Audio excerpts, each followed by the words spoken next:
Welcome back. As we told you earlier, congressional Republicans have unveiled their tax reform plan. This as the latest effort to repeal and replace the Affordable Care Act fails again in the U.S. Senate, and the federal government is ramping up its disaster response to Puerto Rico. Joining us tonight from Washington to talk about these issues and more, Congressman Robert Pittenger. He's a Republican representing the 9th District. Congressman, good to see you. Welcome back to the program. Good evening, Tim. Great to talk to you. Absolutely. Well, I'm assuming you support this plan put out by the president's office today. It reduces it from 7 to 3 brackets, lowers the business rate. How does this get through Congress and everything else seem to have so much problems when it comes to the big ticket items? I think we all get it, the impact that this is really an extraordinary jobs bill. This is about lighting a fire under our economy. You know, we've been so stagnant for a decade, and now is the time with these tax cuts that are going to enable small and large businesses to expand and to create more and better jobs.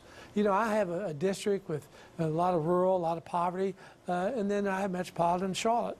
They're all going to benefit. What we've done, frankly, in this tax bill is reduce the tax burden on everyone. Individuals, subchapter S, corporations. We've doubled the standard deduction. Have a huge impact on people filing. You know, 30% of the people used to itemize. Now it's going to be about 5% because of doubling the standard deduction. So there's a lot in there for hardworking American people. So the one thing that's not in this plan is how it's going to be paid for. How do you expect that to be the case, and does it mean large cuts in places?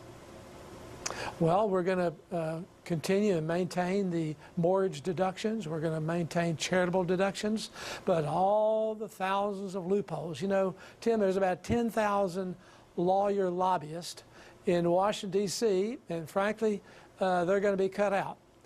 This is going to be fair, simpler for the American people. You're going to be able to fill out this on a small card. And I think the American people are going to be excited when they see the end results. Do you think those deductions will cover the loss of revenue due to this?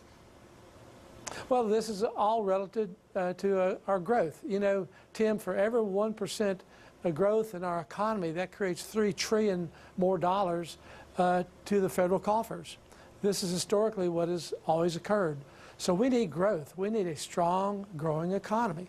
When you're at 2.5%, you know, during the Reagan recovery, there was one quarter they got up to 7.3% economic growth. We've been stagnant so long. But now that we're reducing the regulatory burden on small business, we're going to reduce these tax burdens, and large and small companies are going to be able to expand. Frankly, we're going to see hundreds, if not thousands, of companies come back to the United States because we're again going to be competitive. Where we were paying 35% corporate rate, highest in the industrialized world, you know, in Ireland it's 12.5%. So there's hundreds of companies have gone to Ireland. Frankly, there's 4,500 companies that have gone out of the United States. They've taken $500 billion of asset investment. We're going to be able to attract these companies and these jobs to come back to America. So on the conservative side of this, you know, there's been a lot of push to try to reduce the deficit. How does this impact that? It doesn't seem that there would be much possibility to reduce the deficit when we're decreasing revenue so much. To the contrary, reducing the deficit and the debt is critical. I mean, we have a $20 trillion debt. What we need is growth. We have been stagnant in growth, and this has not allowed revenue to go back. John Kennedy understood this. Ronald Reagan understood it. George Bush. When you reduce the tax burden, it creates jobs. Jobs create tax receipts back to the federal government. This has an enormous impact in job growth, and as a result, revenue. So you think you can cut the taxes like this, not make cuts, and it will still reduce the deficit? To the contrary, we're going to be cutting taxes. It'll increase the revenue back to the federal coffers. But at the same time, as I said, there are thousands of loopholes in there that we're carving out. We're eliminating.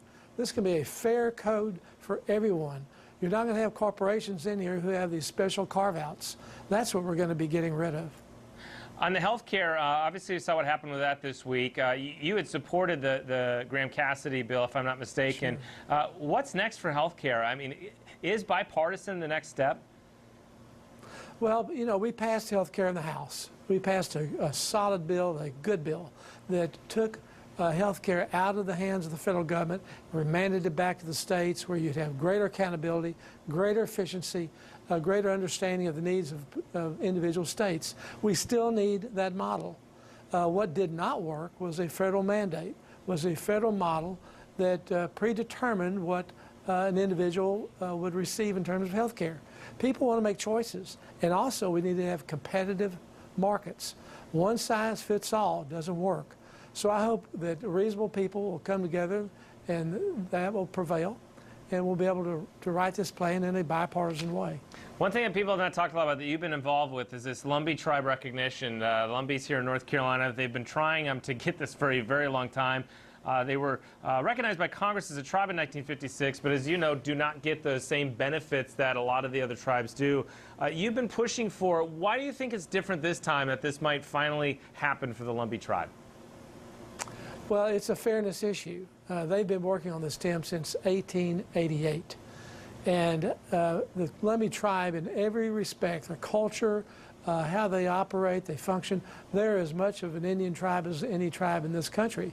So my commitment to them is to be persistent, to be tenacious, to be focused. I've had many meetings with the Chairman Bishop and other people who give leadership relative to this issue. And we're going to continue processing this out. We had a very good hearing and a very positive response. Chairman Godwin did a wonderful job. He's a terrific person. You know, Tim, there's 35,000 Lumbees in this tribe. It's the largest tribe east of the Mississippi. And these folks, they deserve to be recognized. Even when the Hurricane Matthew came, they could have applied for grants that could have helped them prepare for that hurricane and those floods, and they were not in position to do that. They're in a very limited position now in terms of benefiting. They can benefit as individuals, but not as a tribe from FEMA support. All right, we're almost out of time, but I have to ask you this. Roy Moore beat Luther Strange in Alabama last night by almost 10%, despite the president campaigning and supporting Luther Strange. What do you think this says about the people who supported President Trump? Well, I think everyone supports the Trump agenda. And I think Judge Moore had a lot of favorable relationships. He took strong stands down there, and I support him. He's a wonderful person, and he's a God-fearing man. And I'm sure he'll come to the United States Senate and do a great job and, frankly, give great support to President Trump. You are having a repeat of your primary here next year as well. Would you want the president to endorse you and come campaign for you in North Carolina? I'll be delighted to have him. I work very closely with him. You know, my ranking with the president is right at 98% in terms of supporting the president's agenda to drain the swamp. So I'm in there with him, and I'm fully committed to seeing the major changes that need to be made for this country. Congressman Robert Pittenger from the 9th District here in North Carolina. Good to see you tonight, sir. Thank you. Good to see you, Tim.